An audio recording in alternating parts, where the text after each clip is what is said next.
Halo para pemirsa Suyanto.id, ketemu lagi di channel pendidikan Anda, channel untuk berbagi pengetahuan dan belajar sepanjang hayat.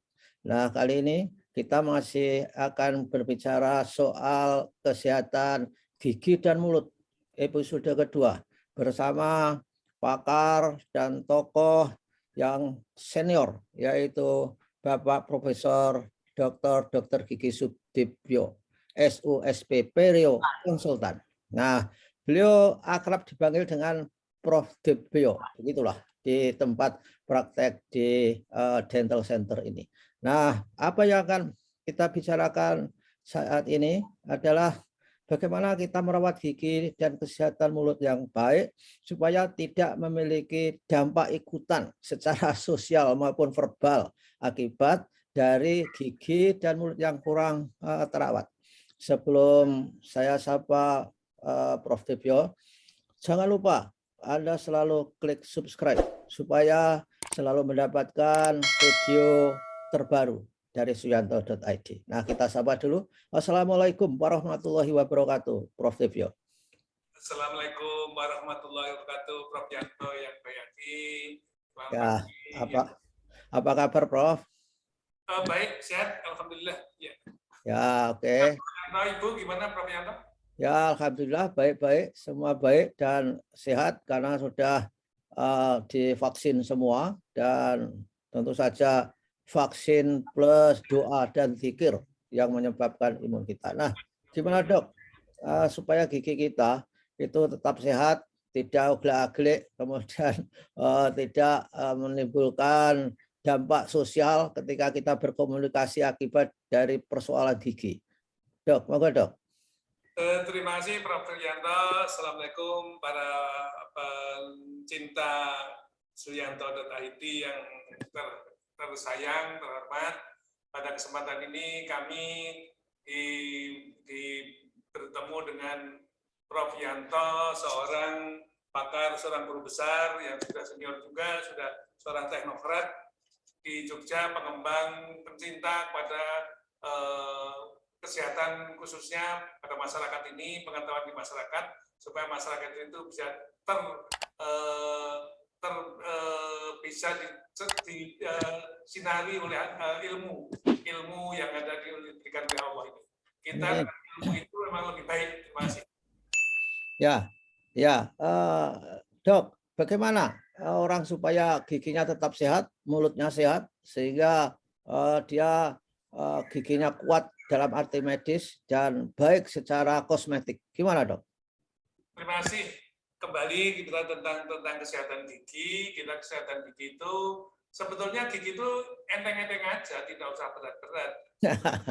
Jumlahnya kan sudah pada gigi anak-anak itu cuma yang masih bayi sampai anak-anak SD itu jumlahnya cuma 20. Jadi kemudian kalau sudah dewasa berubah jadi 32, rang atas 16, rang 16. Jadi sebetulnya kalau itu tidak usah sekolah panjang-panjang, sekolah gigi itu bisa selesai dalam arti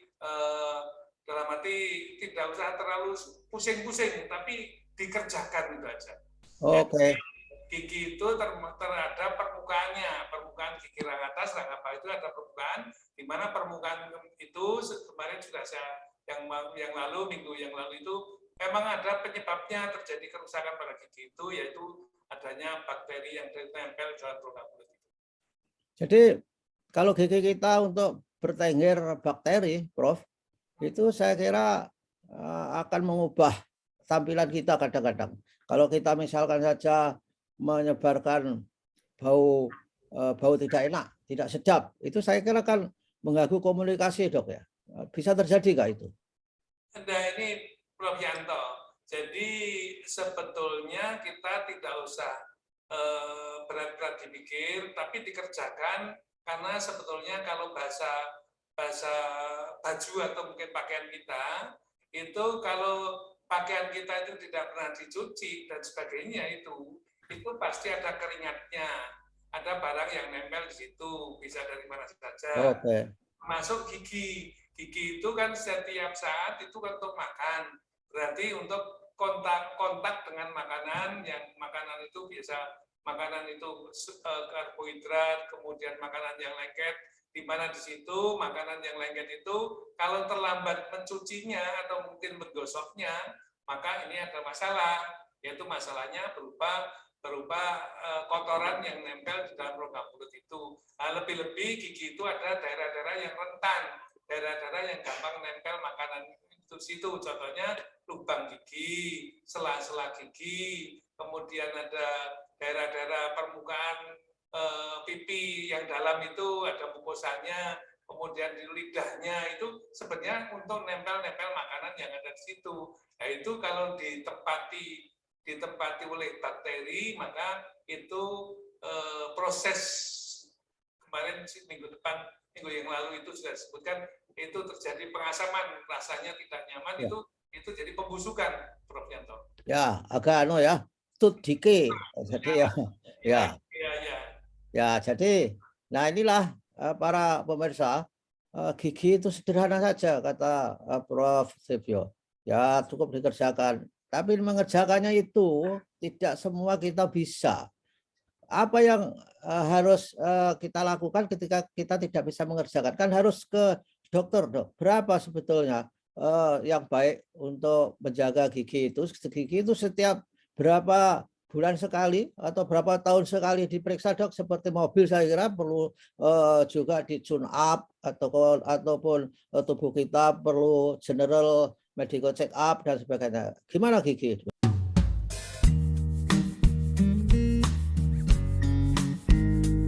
Itu kalau giginya itu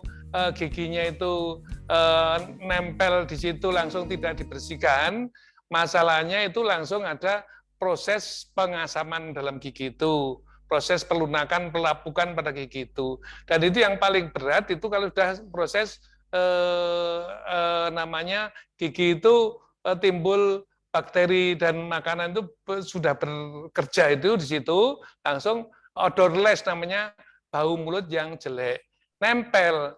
Ya kalau tidak dibersihkan, tidak di tune up tadi, yang tadinya tune up itu mungkin bisa 6 bulan sekali, kalau gigi itu kalau sempat ya, setelah makan, setelah 5 menit setelah makan itu, tolong dikerjakan, jangan cuma diceritakan.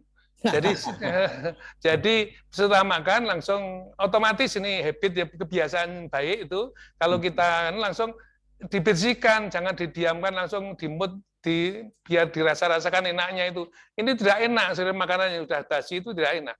Itu menyebabkan tetangganya tahu, artinya kalau melengos, kalau ini keluar kita ngomong-ngomong itu keluar gas yang dari rongga mulut yang busuk itu keluar itu namanya kurang baik, namanya odorless. Odorless itu baunya muncul dari rongga mulut. Itu tidak baik. Odorless ya. Ya. Oke. Ya. Itu sebetulnya persoalannya ya karena gigi kurang bersih atau ada misalkan saja faktor lain, dok. Itu macam-macam. Kalau ini tentang bau mulut dalam rongga mulut ya ini penting sekali.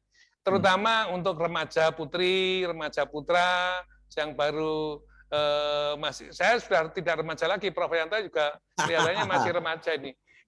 Itu jelas sekali dia kan makannya terlalu mau makan itu kan perutnya itu kepengen rongga mulutnya diisi dengan makanan yang banyak dan terus-menerus. Ya. Tetapi harus diingat makanan yang nempel di permukaan gigi itu jangan dibiarkan langsung berlama-lama ditempeli barang yang makanan itu, sisa makanan itu. Kalau itu yang ini ya, gigi dalam rongga mulut itu yang barang yang nempel itu contohnya gini, lubang pada gigi yang kecil. Sela-sela gigi.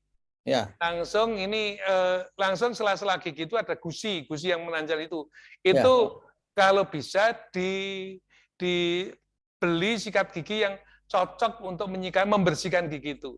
Ya. Jadi saya tidak usah menerangkan mana yang cocok itu, nanti yang cocok itu yang lembut, yang enak, tidak menyebabkan iritasi, tidak menyebabkan gusinya berdarah dan sebagainya itu. Nanti ini dipakai pagi dan sore sebelum makan pagi, sebelum tidur dibersihkan. Itu yang dipelajari di SD, di sekolah-sekolah.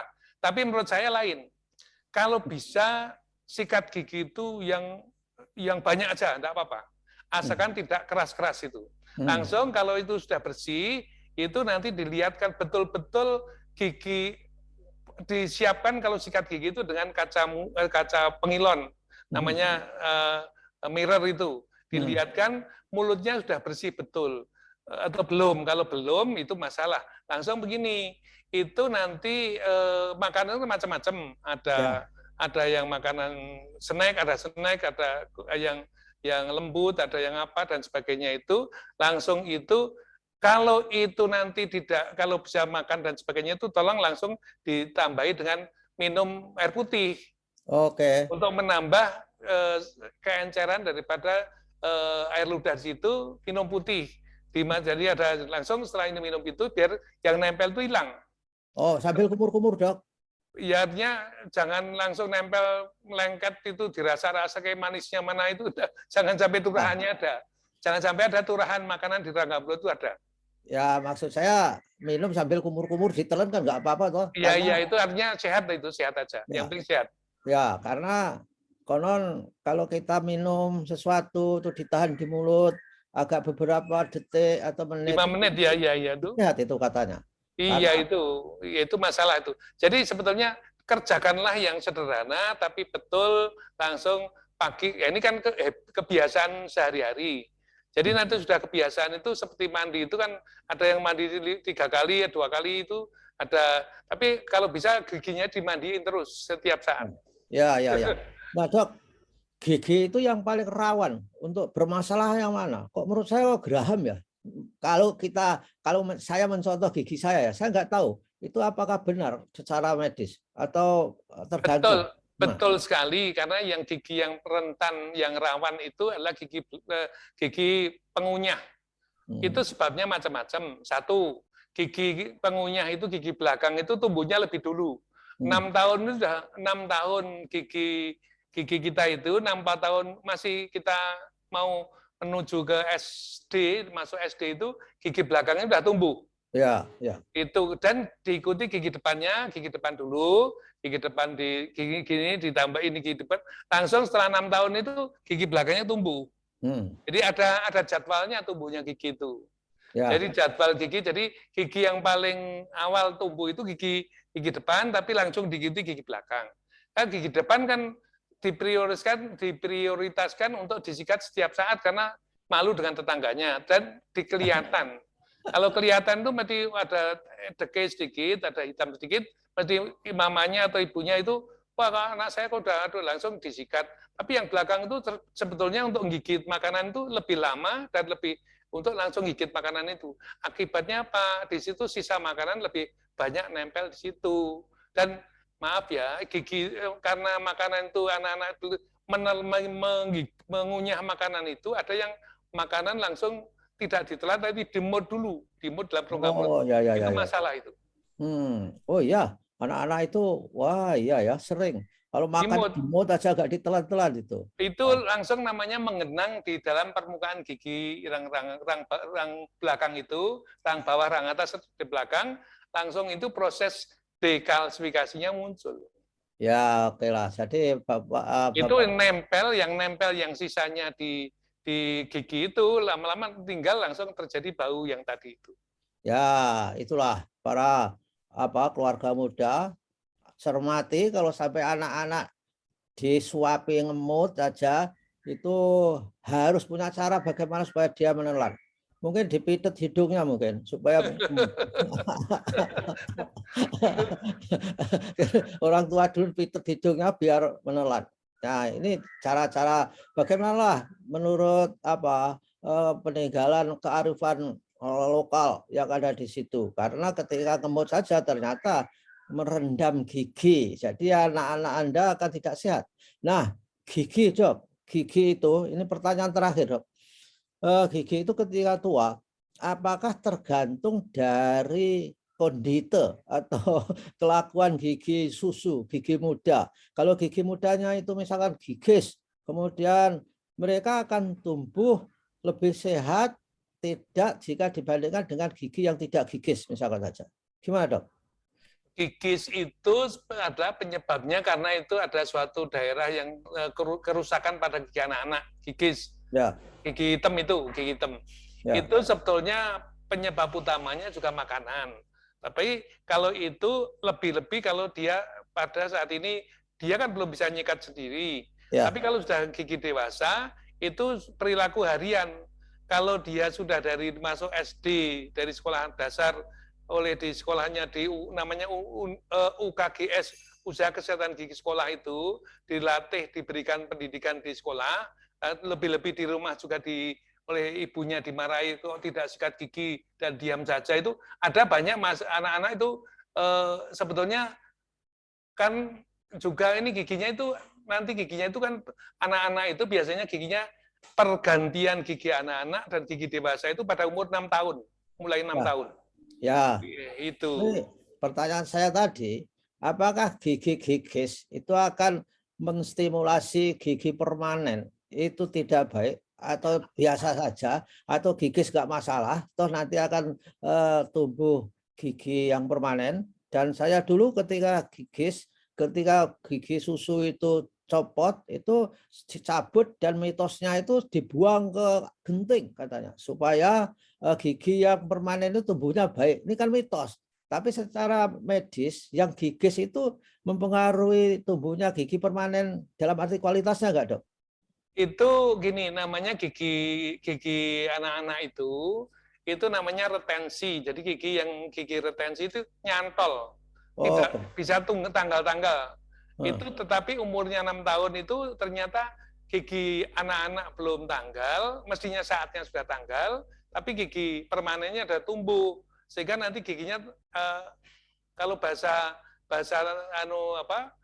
tanaman bambu itu uyek-uyekan, itu rebutan tempat. Ya. Rebutan tempat sehingga ada gigi, jadi sundulan itu sundulan. Ya. Nah, langsung itu mestinya akan mempengaruhi itu. Kalau nanti posisinya gigi itu nanti tidak berjajar-jajar tapi tidak rata, tumbuh tidak rata, itu akibatnya mengganggu pertumbuhan berikutnya, karena nanti akan crowding namanya. Ya. Ya, crowding itu giginya tumbuh tidak rata dan maaf ya, sampai giginya depan, jadi yang ada menonjol ke depan itu namanya gondrong giginya itu di situ. Ya, ya. Dan maksudnya bahwa gigi susu itu harus juga disiapkan untuk gigi yang untuk pertumbuhan gigi yang ke depan. Gigi susu harus disiapkan untuk tumbuh gigi permanen dengan cara sebelum gigi permanen ada, mestinya harus dicabut semua, Dok. Ya, setelah ogle-ogle itu harus segera dicabut kan? Kalau ogle-ogle mestinya harus dicabut, tapi ini diperiksa di klinik itu dicabut itu kalau ini dengan benang, kalau zaman dulu karena tidak ada, ya itu ditarik langsung di itu supaya benang itu ditarik itu supaya tidak terasa sakit seperti itu. Jadi kalau dan itu budaya kecil, budaya yang dokter gigi sendiri itu. Jadi sudah zaman dulu itu ada dokternya belum lahir langsung, ya itu zamannya Prof. Yanto itu mungkin itu pakai benang itu. Ya, tapi kan malah ternyata itu teknologi canggih, Dok. Sekarang kan dari negara maju lahir dental floss itu. Saya dulu dari Kalau dental floss itu membersihkan, Prof. Yanto. Kalau dental floss itu untuk membersihkan. Tapi kalau ini gigi diikat, ditarik, itu namanya untuk mencabut.